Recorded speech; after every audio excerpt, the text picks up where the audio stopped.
여러분도 혹시 이런 생각 해보셨나요? 이 직장을 그만두면 도대체 무슨 재미로 살아야 하지? 저는 30년 넘게 회사원으로 살아오면서 매일같이 월급 날만 기다리고 주말만 손꼽아 기다리는 생활을 반복했어요. 그런데 정작 퇴직을 하고 나니 처음 몇 달은 이제 조금 쉬어도 되겠다 싶은 해방감이 들었습니다. 그렇지만 그 뒤로 시간을 어떻게 보내야 할지 몰라서 방황했고, 나 아직 쓸모 있는 사람 맞을까? 하는 의문까지 들면서 우울감도 찾아왔어요. 하지만 결론부터 말씀드리면 퇴직 후 4년이 지난 지금 저는 전보다 더 행복하고 삶에 대한 애착도 훨씬 커졌습니다. 이런 얘기하면 당신이 특별한 거 아니냐, 돈이 많으니 가능한 거겠지 하는 반응도 들어봤어요.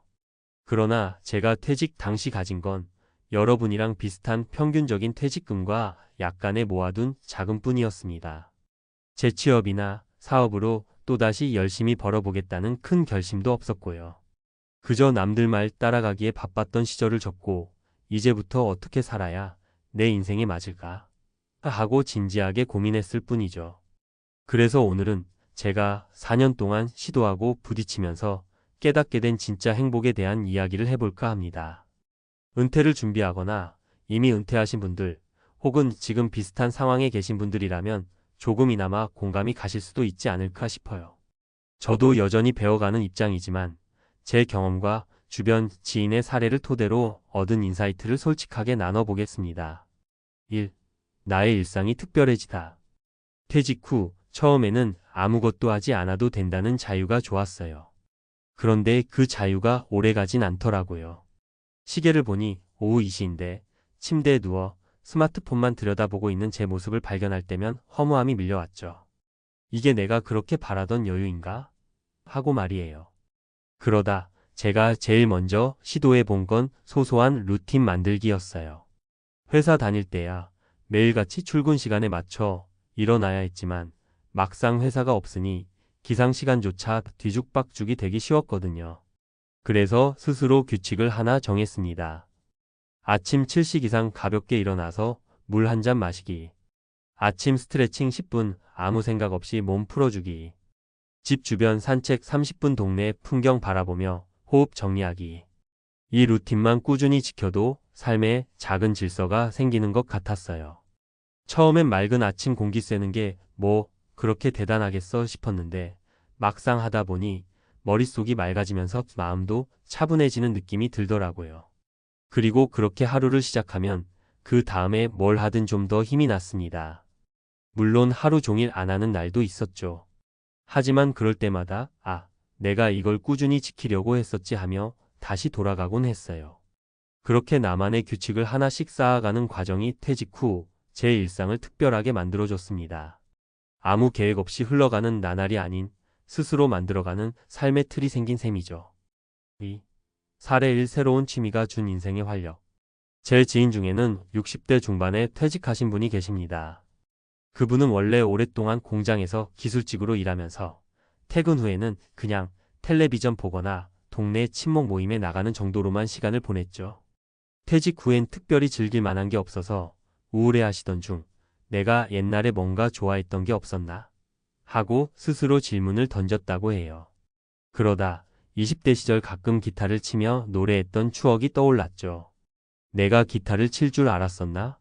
하며 집 창고를 뒤졌더니 먼지 쌓인 기타가 하나 나오더랍니다. 그걸 다시 꺼내 닦아보니 줄도 낡고 몸통도 흠집이 잔뜩 났는데 괜히 설레더라는 거예요. 그래서 바로 인근 문화센터에 기타 교실이 있는지 찾아봤고 동네 교회에서 하는 취미 밴드 모임에도 얼떨결에 가입했다고 합니다. 덕분에 지금은 일주일에 한두 번씩 모여 연습도 하고 소규모 공연에도 참여하며 삶의 활력이 돌아왔다고 하시죠.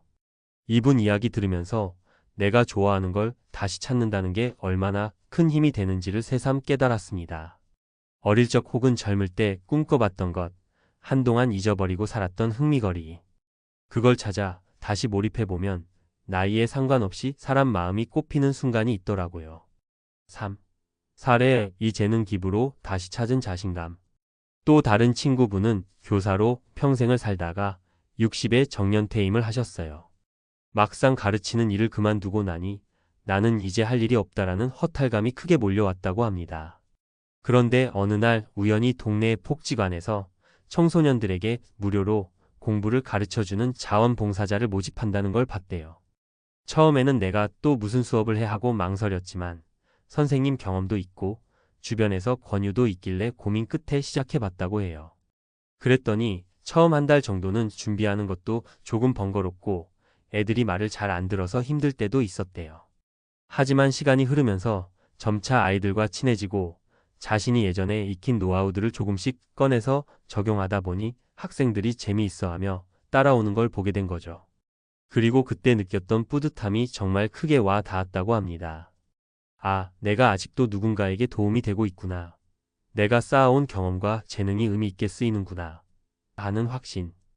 돈을 벌지 않는 일이지만 그 자리에서 얻는 만족감과 자신감이 엄청났다고 해요. 저도 이 얘기를 들으면서 퇴직 후 내가 가진 재능을 기부하거나 봉사로 연결하는 것이 얼마나 큰 가치가 될 수 있는지 다시금 생각하게 됐습니다. 사람마다 재능의 형태는 다르잖아요. 누군가는 손재주가 뛰어나고 또 누군가는 말솜씨나 글솜씨가 좋을 수 있고 그런 재능들을 조금씩 베풀다 보면 의외로 거기서 삶의 의미와 동력을 찾는 경우가 참 많더라고요. 4. 사례 3. 소소한 창업으로 즐거움과 수입을 동시에.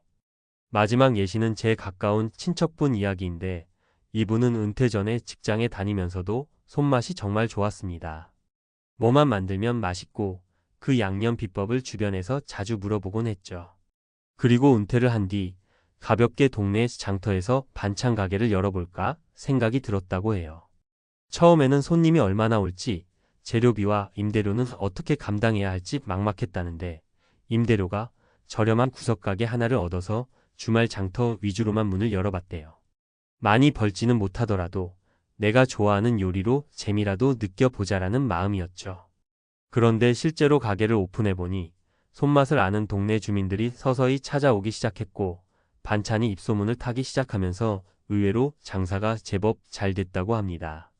소일거리가 생기고 또 작은 수입까지 들어오니까 이분도 크게 만족했고요. 경제적으로 대단한 이득을 남기지 못해도 이렇게 사람들 만나고 좋아하는 요리를 마음껏 할 수 있으니 오히려 퇴직 전보다 삶이 더 풍요로워졌다라고 하시더라고요. 물론 가게 운영이라는 게 체력적으로 만만치 않기는 하지만 이분은 굳이 매일 장사를 하지 않고 본인 스케줄에 맞춰서 운영하거든요. 그렇게 조절하면서 하니까 한결 마음이 편하고 즐거움도 지속된다고 해요. 5. 퇴직 후 더 행복해지는데 필요한 몇 가지 요소. 위에서 소개한 사례들이 각각 다른 모습이지만 전반적으로 공통점이 있어 보여요. 내가 진짜 좋아하는 일이나 내게 맞는 일을 찾았더니 체감 행복도가 훨씬 올라갔다는 거죠. 그리고 그 과정에서 가장 중요한 건 스스로 목표나 가치를 설정하는 것이라고 생각해요. 저는 처음에 뭘 해야 할지 몰라서 몇 달간 방황했어요. 하지만 아침 루틴이든 소소한 취미든 봉사나 재능 기부든 작은 창업이든 어떤 형태로든 내가 하루를 주도적으로 만들 수 있는 계기를 찾아내는 게 핵심이었죠. 내가 일정 부분을 책임지고 이거라도 해봐야겠다 하는 동기가 있어야 일상이 훨씬 활기차집니다. 1. 나만의 루틴 만들기. 아주 단순한 거라도 좋아요. 아침에 일찍 일어나서 텃밭 물주기, 하루 15분 독서하기, 공원 한 바퀴 돌기처럼 작은 습관을 쌓아가는 것만으로도 하루가 꽉 찬 느낌을 가질 수 있습니다. 이 어릴 적 혹은 젊은 시절의 취미 되살리기. 기타 치기, 그림 그리기, 글쓰기, 춤추기 예전에 잠깐이라도 좋아했던 무언가를 다시 시작하면 나도 몰랐던 열정이 살아나기도 합니다. 꼭 결과물이 뛰어나지 않아도 좋아요. 그냥 그 시간 자체가 소중하고 즐거운 경험이 됩니다. 3. 재능 나눔과 봉사로 의미 찾기. 아이들에게 과외를 해주거나 노인정에서 기타 연주를 들려주거나 동네 도서관에서 책 정리 봉사를 하는 등 내가 가진 재능과 시간을 사회에 돌려주는 것도 큰 보람을 줍니다. 내가 쓸모없는 존재가 아니라 여전히 누군가를 도울 수 있다는 사실에 삶의 의욕이 되살아나죠. 4. 소소한 사업이나 수익활동 시도하기. 퇴직자라고 해서 꼭 큰돈 들여 창업만 생각할 필요는 없습니다. 자신이 잘하는 일을 가볍게 시작해 볼 수도 있고 요즘은 온라인 플랫폼을 통해 작은 취미를 수익화하는 경우도 많아요. 예컨대 손으로 만든 소품을 판매하거나 유튜브에 요리 영상을 올려 소소한 광고 수익을 얻는 식이죠. 6. 무엇보다 마음 건강을 챙기자. 퇴직 후 외로움이나 무기력감을 겪는 분들이 많은데 제가 느끼기엔 이건 정신적인 전환을 어떻게 준비하느냐에 달려 있어요. 퇴직 전에는 늘 조직에 맞춰 움직였지만 이제부터는 누구도 내 시간을 대신 책임져 주지 않거든요. 그래서 제가 제일 강조하고 싶은 건 스스로를 돌보는 시간을 꼭 가져야 한다는 겁니다. 매일 5분이라도 감사 일기를 써보세요. 오늘 내가 감사할 수 있는 일을 하나씩 적으면 그게 작은 것이라도 일상의 행복을 더 크게 느끼게 해줘요. 명상이나 호흡 운동 등 마음의 안정을 찾을 수 있는 습관을 만들어 보세요. 처음엔 명상이 뭐야? 싶었는데 이 또한 꾸준히 해보면 스트레스나 불안감을 누그러뜨리는 데 도움을 줍니다. 사람들과의 적절한 교류도 꼭 필요해요. 너무 혼자 지내다 보면 고립감에 빠지기 쉽거든요. 동호회나 봉사 모임, 문화센터 활동 등 자신에게 맞는 커뮤니티를 찾아서 적절히 어울리는 것도 퇴직 후 행복을 찾는 중요한 열쇠가 됩니다. 7. 맺은 말 퇴직 후 4년, 행복은 지금부터 시작. 저는 퇴직하고 4년이 지나고 나서야 깨달았습니다.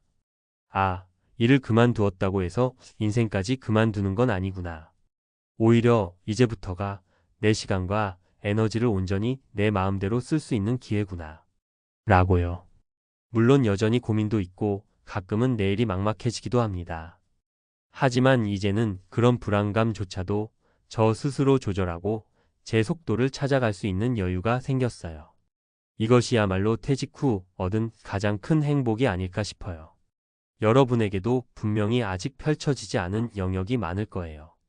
퇴직 후에 공부를 시작해도, 작품 활동을 해도, 여행을 해도 그 어떤 선택이든 내가 하고 싶은 것을 찾아서 부딪혀 볼 수 있는 시기가 된 거죠. 혹시 오늘 제 이야기가 길었더라도 그중 한두 가지는 나도 한번 해볼까? 하는 영감을 주었길 바랍니다. 아무리 늦게 시작해도 전혀 괜찮아요. 오히려 지금이 가장 멋진 타이밍일 수도 있습니다. 퇴직 후 무직이라서 이름난 직함이 없어서 나는 이제 별 볼 일 없다고 생각하기에는 우리의 삶이 아직 너무 길고 소중하니까요. 퇴직 후 4년, 나만의 진짜 행복을 찾아서라는 이 제목은 제게 이제 새로운 출발점 같은 문장이 되었어요. 여러분에게도 같은 의미가 되길, 또 그 여정에서 더 많은 기쁨과 의미를 발견하시길 진심으로 응원합니다.